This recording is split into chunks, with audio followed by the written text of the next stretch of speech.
Hello बच्चों, आपका स्वागत है लर्निंग हब विद फन। आज हम पढ़ने वाले हैं 7th class second language Hindi part 7 मेरा जीवन। 7th लेसन मेरा जीवन।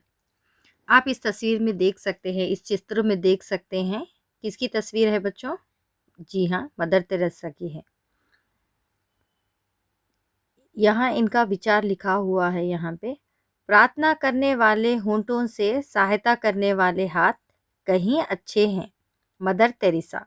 तो इनका कहना है कि जो मुंह से बोलते हैं उससे तो अच्छा है करने वाले हाथ, जो मदद करने वाले हाथ होते हैं वह कई अच्छे हैं। मतलब प्रार्थना तो कोई भी कर सकता, गरीब भी कर सकता, जिसके पास पैसे नहीं है, जो लाचार है वो भी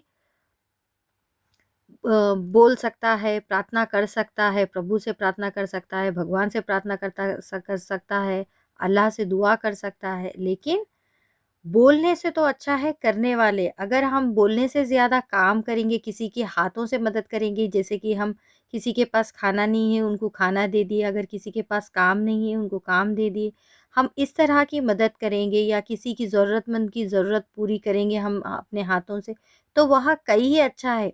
बोलना तो कोई भी बोल सकता है, लेकिन कार्य महत्वपूर्ण है। यहाँ कार्य की महत्वपूर्णता के बारे में बताती है और इनका यह विचार हमें स्पष्ट करता है।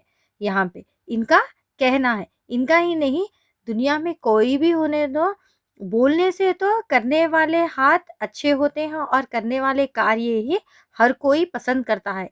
कहने के लिए तो हर कोई कर सकता है, लेकिन मदद करने वाले बहुत कम होते हैं। इसीलिए यह बहुत प्रसिद्ध है। मदर तेरेसा क्यों प्रसिद्ध है?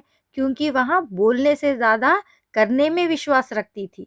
इसीलिए यहाँ कहती है कि प्रार्थना करने वाले होंठों से सहायता करने वाले हाथ कहीं अच्छे हैं, मतलब बहुत अच्छे हैं। आशा करती हूँ आपको यह कोट समझ में आया होगा। चलिए बच्चों, यहाँ पे तस्वीर के माध्यम से यहाँ पूछे गए प्रश्न यह है कि यह चित्र किनका है? हम सभी को मालूम है यह बहुत प्रसिद्ध व्यक्ति है, यह बहुत फेमस है, जिनकी तस्वीर है हम सभी जानते हैं, ये मदर तेरेसा जी की चित्र है। यह चित्र मानवता की प्रतिमूर्ति मदर तेरेसा का है। मतलब यहाँ एक मानवता, ह्यूमैनिटी जिसको देखकर दर्शाया जाता है या जिसको देखकर सीखा जाता है, वह मानवता किन से झलकती है? मदर तेरेसा से। उनके कार्य से हम जो कुछ सीखते हैं, वो जो कुछ सिखाई हैं, वो कहने से ज़्यादा करने में विश्वास रखती थी, वह करती भी थी और औरों को भी प्रेरणा देती थी कि वो भी किसी और की मदद कर सकें। सो हम कह सकते हैं कि यह चित्र मदर तेरेसा की है। चलते हैं दूसरे प्रश्न पे। दूसरा प्रश्न यह है, आपको समाज सेवा करना कैसा लगता है? यहाँ प्रश्न का आप इस तरह से उत्तर दे सकते हैं, मानव सेवा हमें बहुत अच्छा लगता है, समाज सेवा भी हमें बहुत अच्छा लगता है।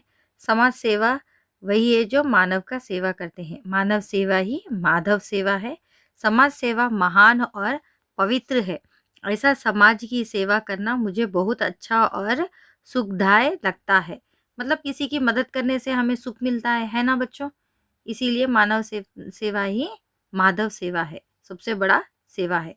ठीक है बच्चों, चलते हैं अगले प्रश्न पर। मदर तेरेसा के जीवन से क्या प्रेरणा मिलती है? मतलब उनसे, उनको देखकर हमें क्या मिलती है, क्या इंस्पिरेशन मिलता है, या क्वेश्चन किया गया है। मदर तेरेसा दायमी, मतलब बहुत दयालु वाली है और मानवता की प्रतिमूर्ति है। मतलब उनको देखकर क्या लगता है? उनको देखकर हमें भी मानव सेवा करने की इच्छा होती है। उनका जीवन आदर्शों से भरा हुआ है। ऐसा उनके जीवन से उत्पन्न लोगों का दुख दूर करना और उनकी सेवा करने में जुट जाने की प्रेरणा मिलती है। मतलब वहाँ हमने बहुत सारी कहानियाँ पढ़ी हैं, बहुत सारी उनके लेसन्स देखे हैं, इंग्लिश में देखे हैं, हिंदी में देखे हैं और कई न्यूज़पेपर्स में भी पढ़ने को मिला है कि वह किस तरह लोगों की मदद करती थी, किस तरह वह मानव सेवा करती थी और किस तरह फंड्स रेज़ करती थी। हमने बहुत कुछ सीखा है। तो इससे हमें क्या इंस्पायर होते हैं, हमें क्या इंस्पिरेशन मिलती है कि हम दूसरों की मदद करें। ठीक है बच्चों, चलिए आगे बढ़ते हैं। हाँ, उद्देश्य। इस कविता का उद्देश्य क्या है? कविता के प्रति रुचि रखते हुए काव्य सूजन का प्रयास करना, लक्ष्य की राह में खुशहाल सुखी जीवन व्यतीत करने का प्रेरणा पाना। मतलब यहाँ कविता पढ़ने से हमें क्या शिक्षा मिलती है, हमें उद्देश्य क्या मिलता है, क्या लेसन मिलता है? इस कविता से हमें ये उद्देश्य मिलता है, ये लेसन मिलता है कि हमें हँसी-खुशी से रहना है, हमारे जीवन को खुशहाली से बिताना है, हमें सुखी जीवन व्यतीत करना है, मतलब हमें सुख वाला जीवन बिताना है। इससे हमें ये प्रेरणा मिलती है। अभी इस वीडियो में यहीं तक बच्चों, और अगले वीडियो में हम इसके कविता और कविता के भावार्थ पढ़ेंगे। चलिए बाय बाय।